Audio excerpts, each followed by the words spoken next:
शनिवार का दिन था। देश की राजधानी दिल्ली से सटे गाजियाबाद के विजयनगर थाने में आम दिनों की तरह ही लोगों का आना जाना लगा हुआ था। अचानक बदहवास हालत में एक शख्स थाने के अंदर दाखिल होता है। हैरान परेशान ये शख्स इधर उधर देखने लगता है।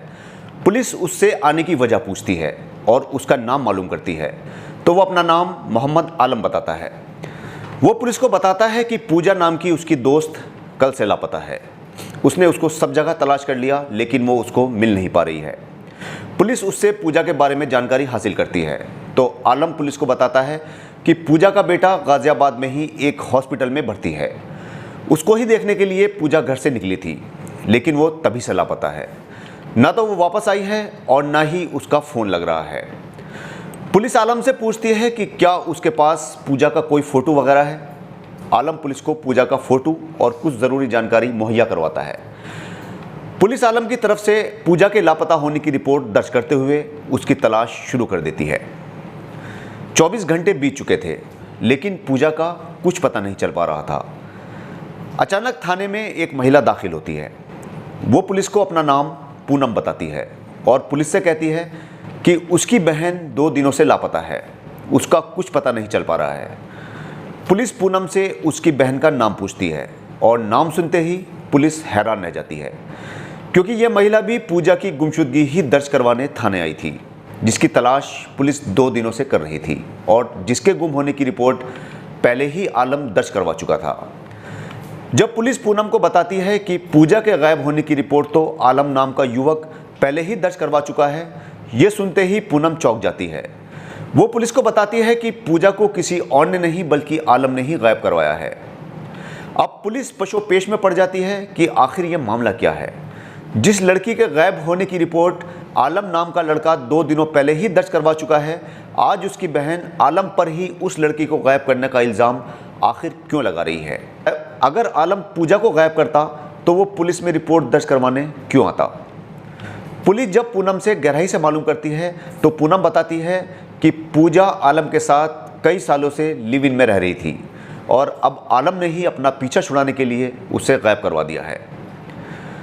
ये सुनते ही थाने में सन्नाटा सा पसर जाता है। पुलिस के दिमाग में कई सवाल एक साथ घर कर जाते हैं। पुलिस सोचती है कि अगर आलम के साथ पूजा लिव इन में रह रही थी तो आलम पूजा को गायब क्यों करवाएगा, और अगर गायब करवा भी दिया तो फिर उसकी गुमशुदगी दर्ज करवाने क्यों आएगा। पुलिस पूजा के मोबाइल को सर्विलांस पर लगवा देती है। पुलिस को पता चलता है कि पूजा की आखिरी लोकेशन गाजियाबाद का मसूरी इलाका था। इसके बाद पुलिस आलम के मोबाइल को भी सर्विलांस पर लेती है तो उसकी लोकेशन भी उसी दिन मसूरी के हॉस्पिटल से लेकर गंगा नहर तक साथ साथ थी। पुलिस के शक के दायरे में अब आलम आ चुका था। पुलिस आलम को हिरासत में ले लेती है और उससे पूछताछ की जाती है। पूछताछ के बाद पता चलता है कि पूजा का कत्ल हो चुका था और उसका कत्ल किसी और ने नहीं बल्कि आलम ने ही किया था। आलम पुलिस को जो कहानी सुनाता है उससे पुलिस वाले भी एक बार को सन्न रह जाते हैं। जब आलम पुलिस को कहानी सुना रहा था तब थाने में पिन ड्रॉप साइलेंट था। मरगटका सा सन्नाटा थाने में पसरा हुआ था और हर पुलिस वाला सिर्फ और सिर्फ आलम के चेहरे को देख रहा था और उसके मुंह से निकले हुए अल्फाज उनके कानों में शीशे की तरह गिर रहे थे। आलम ने पुलिस को बताया कि वो उत्तर प्रदेश के हापुड़ का रहने वाला है और कार मैकेनिक का काम करता है। उसकी एक बीवी है जिसका नाम सना है और उसके 4 बच्चे भी हैं। एक बार उसकी पूजा से मुलाकात हुई तो दोनों में प्यार हो गया। पूजा भी शादीशुदा थी और उसके 3 बच्चे थे। पूजा की अपने पति से नहीं पटती थी, जिसके चलते पूजा अपने पति से अलग अपनी माँ के साथ रहती थी।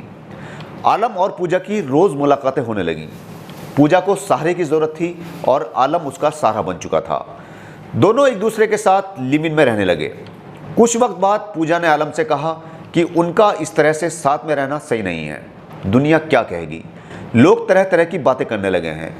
ये सुनने के बाद आलम ने पूजा से कहा कोई बात नहीं, हम दोनों शादी कर लेते हैं। उसके बाद लोगों की ज़ुबान खुद ब खुद बंद हो जाएगी। आलम ने बताया कि 6 महीने पहले दोनों ने शादी कर ली। आलम ने अपनी पहली बीवी सना को भी पूजा और अपने ताल्लुकात के बारे में सब कुछ बता दिया। शुरू में तो सना ने एतराज़ जताया लेकिन उसके बाद वो भी खामोश हो गई और पूजा का हापुड़ भी आना जाना होने लगा। आलम और सना कभी हापुड़ में रहते तो कभी विजयनगर में।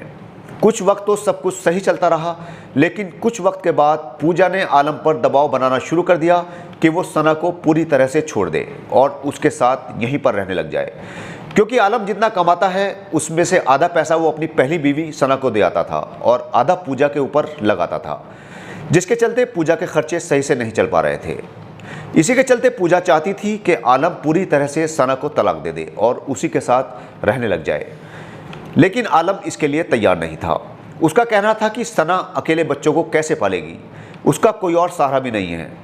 इसी के चलते दोनों के बीच झगड़े रहने लगे। जब पूजा का टॉर्चर ज़्यादा ही बढ़ गया तो आलम ने अपने दोस्तों से ये बात बताई, जिसके बाद आलम ने पूजा को रास्ते से हटाने का प्लान बना लिया। इसी बीच पूजा के बेटे की तबीयत खराब हो गई, जिसे पूजा ने गाज़ियाबाद के मसूरी के एक अस्पताल में भर्ती करवाया। पैसों की वजह से पूजा ने आलम को फ़ोन किया और उसको वहाँ बुलाया, लेकिन आलम वहाँ नहीं पहुँचा, जिसके बाद पूजा खुद उसके पास पहुँच गई। दोनों में बहस शुरू हो गई और आलम ने पूजा को अपनी गाड़ी में बैठाया और गंग नहर के किनारे ले गया। वहाँ उसने पूजा के दुपट्टे से ही उसका गला घोंट दिया और उसकी लाश को गंग नहर में फेंककर वापस आ गया। अपने गुनाह को छुपाने के लिए आलम ने उसी दिन पूजा की गुमशुदगी दर्ज करवा दी, ताकि पुलिस उस पर शक न कर सके। हालांकि पुलिस ने फ़ोन की लोकेशन के आधार पर आलम का सारा प्लान फेल कर दिया। आलम को पुलिस ने गिरफ्तार कर लिया है। इस तरह से आलम और पूजा दोनों ने गलती की, दोनों ने ही अपने अपने पार्टनर्स को धोखा दिया और इसी का नतीजा निकला कि दोनों की ही ज़िंदगी तबाह और बर्बाद हो गई। एक और अपनी जान देकर और दूसरे को जेल जाकर अपनी गलती का खमियाजा भुगतना पड़ा। चलिए आप और हम भी प्रण लेते हैं कि कोई भी ऐसी गलती ना करें जिससे परिवार और ज़िंदगियां तबाह और बर्बाद हो जाएं। ज़िंदगी बहुत खूबसूरत है, इसे इसकी खूबसूरती के हिसाब से ही जिएं, खुद भी जिएं और दूसरों को भी जीने दें। स्वस्थ रहिए, मुस्कुराते रहिए। जल्दी आपसे फिर मुलाकात होगी एक और कहानी के साथ। तब तक अपना और अपने पूरे परिवार का अच्छी तरह से ख्याल रखिए और देखते रहिए क्राइम हलचल विद नबील अख्तर। जय हिंद।